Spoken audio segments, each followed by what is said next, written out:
Our next very special guest, just to add the international flavor to this, all the way from Vienna, Austria, Mr. Klaus Dona. And I think his work will speak for itself regarding ancient archaeological artifacts, mysterious objects, and parts and such.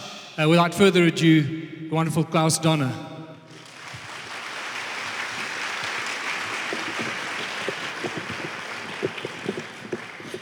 Good afternoon, ladies and gentlemen. I'm very sorry that you had to wait so long time, but sometimes technical problems happen. First of all, I would like to say many thanks to the organizers of this conference inviting me. And second, I would like to give my greatest respect to two men of your country, Mr. Johann Heine and Michael Tellinger, because what they are doing with so much enthusiasm, presenting and researching and spending so much money on researching of your own historical culture, researching on the stone circles and on the Adams calendar. So please give them a big action.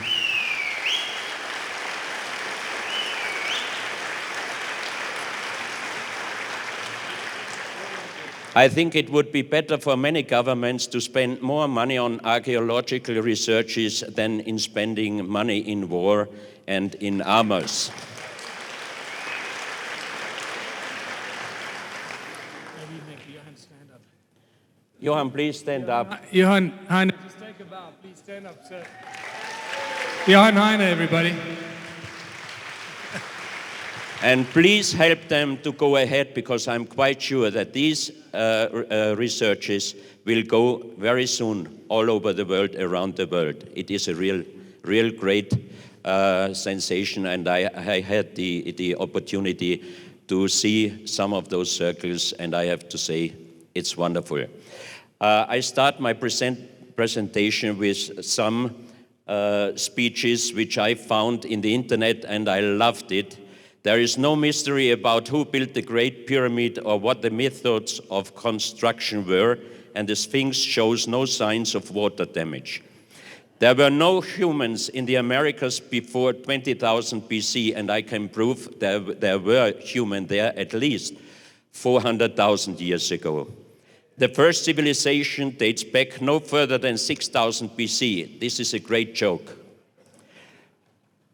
There are no documented anomalous, unexplained, or enigmatic data to take into account. I will show you some. There are no lost or unaccounted for civilizations. There were. Let the evidence to the contrary be damned. No, we are researching.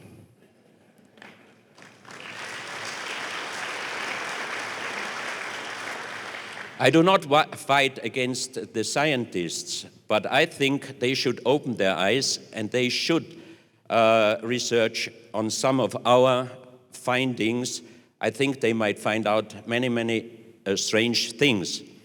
All of you know the legends about giants and little people. I was invited 2003 from Professor Wayne Deloria, who unfortunately passed away a few years ago.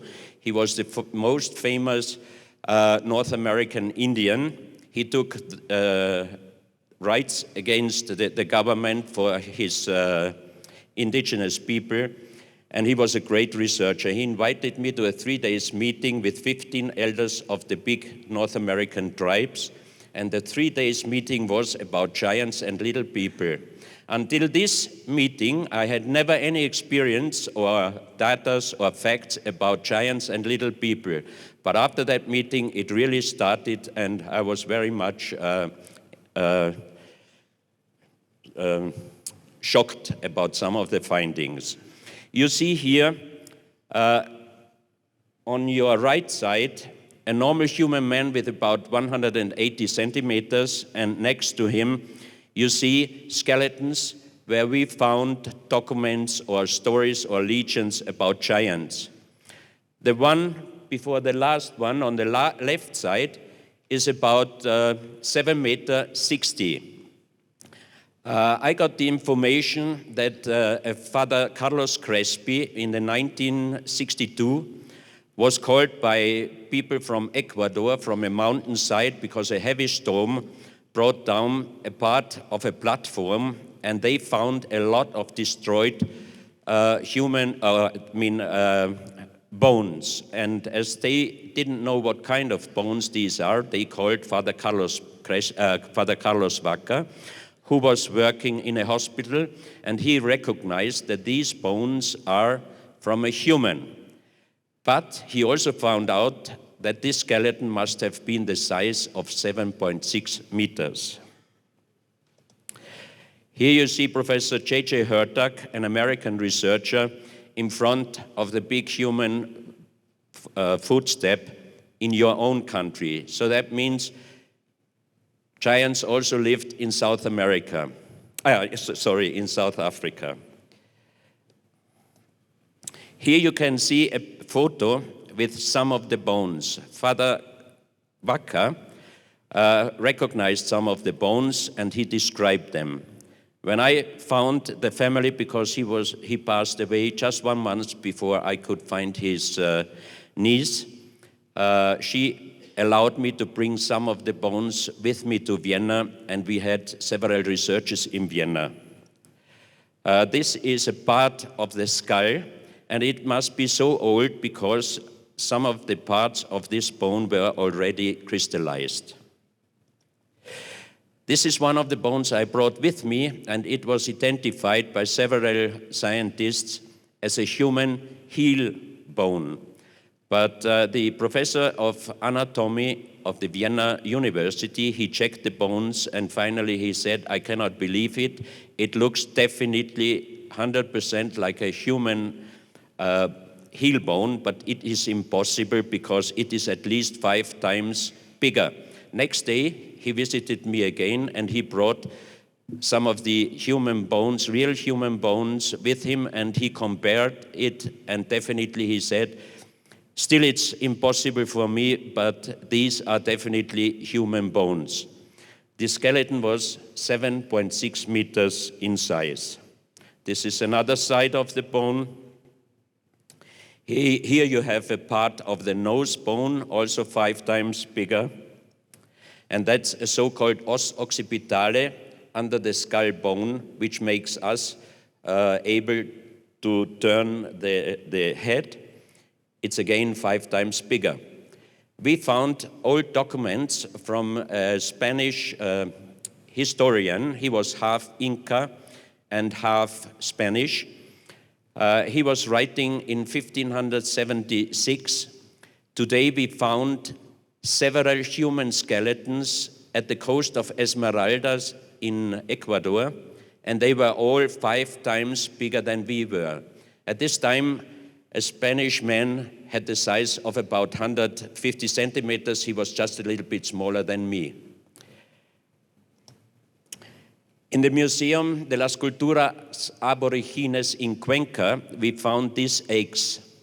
The egg is 70 centimeters in size. It's granite, very heavy. You can even see where some rope was around it, and it was definitely used. In the museum, of course, it is mentioned as ceremonial eggs. And we did measurements with existing real stone axes, and the size of this one is again 5 times bigger.